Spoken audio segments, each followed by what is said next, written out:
Syrah, tu es belle. Mais que vaut cette beauté si tu n'as pas appris à travailler? Quand je ne serai plus là, qui prendra soin de toi? Maman, je trouverai un homme riche. Pourquoi me fatiguer maintenant? Bienvenue dans les histoires d'Ineya. Syrah était célèbre dans son village pour une raison bien particulière, elle ne travaillait jamais. Ses journées se passaient à rêvasser sous l'ombre des arbres, tandis que sa mère, Amina, s'épuisait à assurer le quotidien. Syrah possédait une beauté éclatante, avec des yeux sombres et brillants qui captivaient quiconque les croisait. Mais derrière ce charme, se cachait une paresse que tous connaissaient. La belle Syrah refusait de porter de l'eau, de filer le coton ou de participer aux travaux des champs. Chaque fois que sa mère la pressait, Syrah trouvait un prétexte, fatigue, mal de tête ou même besoin de se reposer pour mieux réfléchir. Et pourtant, la réflexion de Syrah ne portait que sur l'argent et la facilité.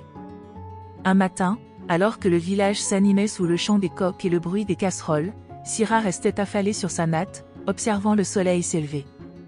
Ses voisins allaient au champ, tandis que Syrah se coiffait devant un miroir fêlé, ajustant ses tresses et enfilant ses colliers colorés. Elle sortit enfin, paresseuse et détendue, et s'installa à l'ombre, attendant que sa mère finisse la cuisine. « Syrah, dit Amina. Tu pourrais m'aider à piler le mil, le soleil est déjà haut. Mes mains sont trop fragiles pour ça, je ne veux pas les abîmer. » Les villageois la regardaient passer dans les ruelles de terre battue. Certains enviaient sa beauté, d'autres méprisaient son comportement. Les hommes la saluaient poliment, mais nombreux étaient ceux qui riaient de sa paresse. Les femmes du marché murmuraient souvent. Quelle perte de beauté! Si seulement elle savait travailler. Mais Syrah continuait à ignorer ces avertissements. Elle vivait dans un monde où la richesse devait tomber du ciel, sans effort, et où sa mère devait s'épuiser à tout faire pour elle. Un soir, excédée par l'insouciance de sa fille, Amina éclata. Syrah, tu es belle. Mais que vaut cette beauté si tu n'as pas appris à travailler? Quand je ne serai plus là, qui prendra soin de toi? Syrah haussa les épaules, sûre de son charme et de sa chance future. Maman, je trouverai un homme riche. Pourquoi me fatiguer maintenant? Alors qu'elle rêvassait encore à l'argent facile, un homme apparut. Grand, vêtu d'un boubou sombre qui scintillait légèrement sous la lune, il avançait d'un pas calme et assuré. Ses yeux brillaient d'un éclat étrange. Il s'approcha de Syrah, qui retenait son souffle. « Je viens pour toi, dit-il d'une voix grave et séduisante. « Moi » demanda Syrah, surprise et méfiante. « Oui, toi. Je peux t'offrir une richesse que tu n'as jamais imaginée. Mais il y a un prix, très simple. » Il sortit une bourse qui brillait de pièces dorées. Les yeux de Syrah s'écarquillèrent. « Et ce prix » demanda-t-elle, impatiente. « Ton eau de bain » répondit l'homme avec un sourire mystérieux. « Demain, après ton bain, apporte-la ici. » Syrah hésita à peine. L'argent? Son rêve se réalisait enfin. Elle prépara donc son bain le lendemain, parfumé et luxueux, et versa son eau dans une grande calebasse qu'elle transporta discrètement jusqu'au grand fromager où l'homme l'attendait. « Tu es venu, dit-il. L'échange est fait. Ta vie ne sera plus jamais la même. » Syrah prit la bourse et se sentit invincible. Elle exhiba ses richesses devant tout le village. Mais ce qu'elle ne savait pas, c'est que l'argent facile a toujours un prix invisible, et le sien se manifestait déjà. 3 jours plus tard, les troubles commencèrent. L'eau devint brûlante à son contact, même un simple geste pour boire la rendait douloureux. « Mais pourquoi cette eau froide me brûle? J'ai mal. Je ne peux plus toucher cette eau. » Sa peau s'asséchait, ses lèvres craquaient et ses yeux perdirent leur éclat. Un soir, Amina entra précipitamment dans la chambre, le visage marqué par l'inquiétude. Elle observa sa fille, Syrah, pliée sur le lit, la peau sèche et les yeux rougis.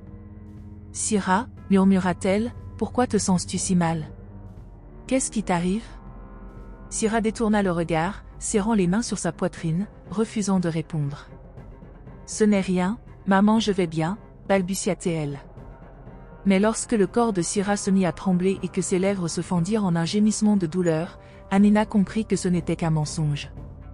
Le cœur battant, elle s'agenouilla à côté de sa fille. « Syrah, regarde-moi. Dis-moi la vérité.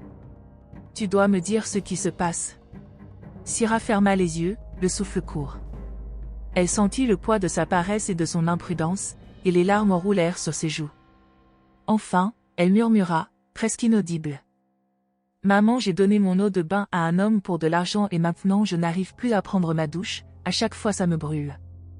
Amina, horrifiée mais prête à agir, prit sa fille dans ses bras, comprenant que le mal qui la frappait venait bien de ce mystérieux étranger et que la situation était plus grave qu'elle ne l'avait imaginé. Pendant ce temps, les villageois murmurèrent à propos d'une malédiction. Les jours suivants, Amina ne resta pas les bras croisés. Dès l'aube, elle quitta la maison, laissant Sira étendue, faible et fiévreuse. Elle marcha de village en village, frappa aux portes de plusieurs féticheurs, guérisseurs et devins. Partout, elle raconta la souffrance de sa fille, décrivit les brûlures de l'eau, la douleur qui rongeait son corps.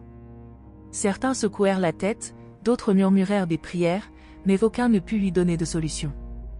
Tous parlaient d'un mal profond, d'un pacte dangereux qui dépassait leurs forces. Pendant ce temps, à la maison, l'état de Sira empirait. Incapable de toucher l'eau sans hurler de douleur, elle ne se lavait plus depuis des jours.